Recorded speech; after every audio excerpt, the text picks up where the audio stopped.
अस्सलाम वालेकुम mother's. Constipation है हमारी आज की वीडियो का टॉपिक।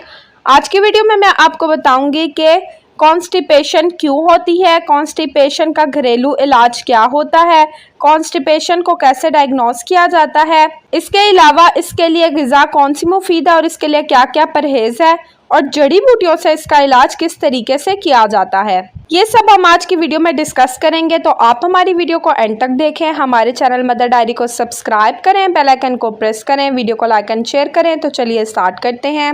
सबसे पहले मैं आपको बताती हूँ कॉन्स्टिपेशन क्या है और ये क्यों होती है। कॉन्स्टिपेशन यानी कब्ज़ का मतलब है पेट की बाकायदगी से सफाई ना होना, और स्टूल यानी बड़े पेशाब का सख्त हो जाना, बड़े पेशाब में देर होना और आंतें सख्त हो जाना। वैसे तो कुदरती तौर पर सुबह शाम आपको वॉशरूम जाना चाहिए। अगर आपको स्टूल टाइम पर पास ना हो तो आपको समझ लेना चाहिए कि आपको कॉन्स्टिपेशन है। कई बार आपको स्टूल पास करने में बहुत ज़्यादा जोर लगाना पड़ता है। इस टाइम पे आपका स्टूल बहुत ज़्यादा सख्त और खुश्क होता है। ये अलामात भी कब्ज़ की हैं। दरअसल कब्ज़ कोई बीमारी नहीं है, लेकिन कब्ज़ होने पर बीमारियां पैदा होती हैं। कब्ज़ ज़्यादातर आराम करने, गैर मतलूबा ग़िज़ा खाने, शदीद बुखार की हालत में, स्टूल पास करने के औकात में कमी होने की वजह से, आराम की कमी होने की वजह से, वर्जिश ना करने पर, बग़ैर छिलके के ग़िज़ा खाना और आंतों की बीमारियों की वजह से होती है। अब मैं आपको बताती हूँ कॉन्स्टिपेशन के सिम्टम्स क्या क्या होते हैं। बेचैनी, पेट दर्द, सर दर्द, दिल मतलाना, पेट में हवा बढ़ना, खाने में बेरग़बती, सुस्ती, ये सब कॉन्स्टिपेशन के सिम्टम्स हैं। अगर कॉन्स्टिपेशन की बीमारी पुरानी हो जाए तो आंतों की दूसरी बीमारियां भी लग सकती हैं। अब मैं आपको बताऊंगी कि कॉन्स्टिपेशन के लिए कौन से घरेलू इलाज हैं, यानी कि होम रेमेडीज़। रात को सोते वक्त दूध में मनका डालकर पिएं। थोड़े से स्याह तिल पीसकर गुड़ के साथ सुबह शाम इस्तेमाल करें। 2 अदद इंजीर रात को पानी में भिगो दें और सुबह चबाकर खाएं और ऊपर से पानी पी लें। इससे आपका स्टूल प्रॉपर पास होगा। सुबह शाम खाना खाने के बाद कम से कम 3 अदद केले ज़रूर खाएं। एक बर्स पुराने घी में 1/2 ग्राम केसर पीस कर खाएं।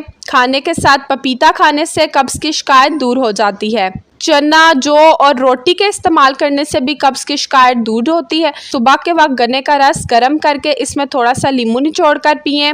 अमरूद खाकर अगर ऊपर से दूध पी लिया जाए तो कब्ज़ की शिकायत दूर हो जाती है। रात को सोते वक्त अगर 1 चम्मच कैस्टर ऑयल दूध में मिलाकर इस्तेमाल करें तो इससे भी कब्ज़ ख़त्म होती है।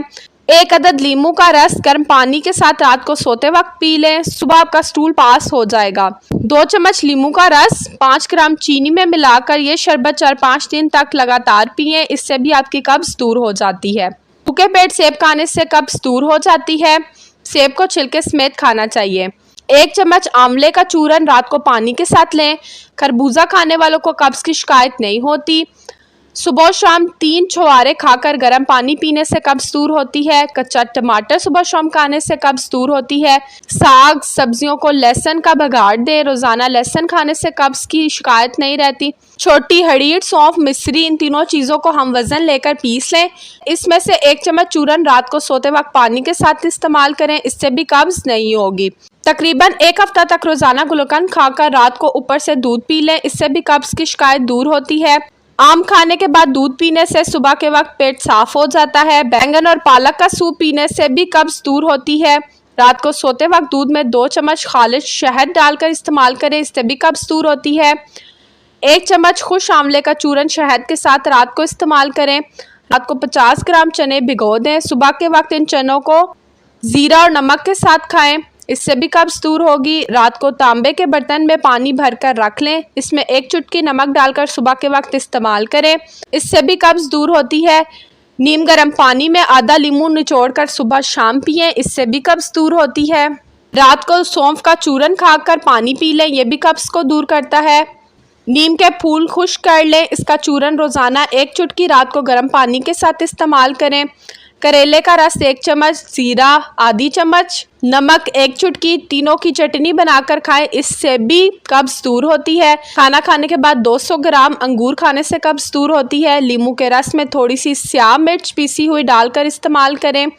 दालचीनी के तेल की 4 बूंद चीनी में डालकर इस्तेमाल करें। शलजम को कच्चा खाने से कब्ज दूर होती है। रात के वक्त इसबगोल का छिलका दूध के साथ लेने से पेट साफ हो जाता है। तो ये घरेलू इलाज इस्तेमाल करके आप कब्ज को दूर कर सकते हैं। अब मैं आपको बताऊंगी ग़िज़ा और परहेज़, यानी कब्ज के लिए क्या ग़िज़ा है और इसका परहेज़ क्या है। 1/4 गेहूं और जौ की रोटी खाएं। भूख से 1 रोटी कम खाएं। दालों में मसूर और मूंग की दाल ले सकते हैं। सब्जियों में मिर्च मसाले कम डालें। टिंडे, लौकी, आलू, शलजम, पालक, मेथी वगैरह का इस्तेमाल करें। अमरूद, आम, अंगूर, खरबूजा, पपीता, जामुन, नाशपाती, लीमू, सेब, इन सब चीज़ों का इस्तेमाल करें। चावल, चिकनी चीज़ों, रबड़ी, मिठाई और इस तरह की चीज़ों से परहेज़ करें। खाने के साथ थोड़ी सी कच्ची हरी सब्ज़ी या सलाद ज़रूर खाएं। टमाटर, शलजम, संतरा वगैरह का रस बनाकर पीते रहें। कब्ज़ को दूर करने के लिए आपको वॉक और एक्सरसाइज भी ज़रूर करनी चाहिए।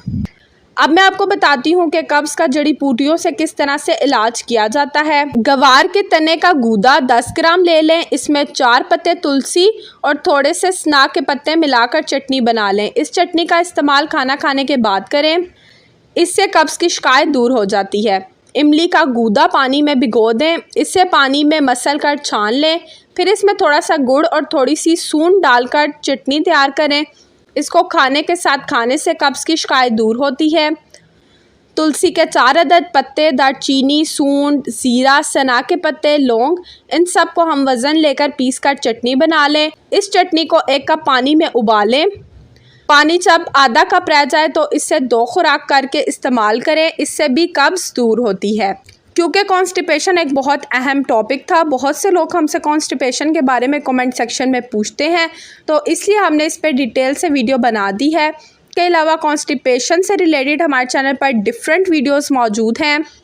प्रेगनेंसी में कॉन्स्टिपेशन होना, बच्चों को कॉन्स्टिपेशन होना, इन सब से रिलेटेड हमारी वीडियोस मौजूद हैं, आप जाकर वो भी देख सकती हैं। इसके अलावा हमने प्रेगनेंसी सीरीज़ भी स्टार्ट की हैं, जिसमें आप हमारे साथ अपनी केस स्टडी, अपना एक्सपीरियंस शेयर कर सकती हैं, अपनी पोस्ट डिलीवरी प्रॉब्लम्स और डिफरेंट प्रॉब्लम्स शेयर कर सकती हैं। जैसा कि हमने आपके साथ मिसेस सैफ के व्लॉग्स शेयर किए, उन्होंने हमारे साथ अपनी प्रेगनेंसी रूटीन शेयर की, अपना जेंडर प्रेडिक्शन टेस्ट शो किया। इसके अलावा उन्होंने अपना जेंडर भी रिवील किया। अगर आप भी हमारे साथ अपनी केस स्टडी शेयर करना चाहती हैं तो आप भी कर सकती हैं। हम अपने चैनल पर ज़रूर आपकी केस स्टडी को शेयर करेंगे। हमारे चैनल मदर डायरी को सब्सक्राइब करें, बेल आइकन को प्रेस करें, वीडियो को लाइक एंड शेयर करें। अपना बहुत बहुत ख्याल रखें, हमें अपनी दुआओं में याद रखें। अल्लाह हाफिज़।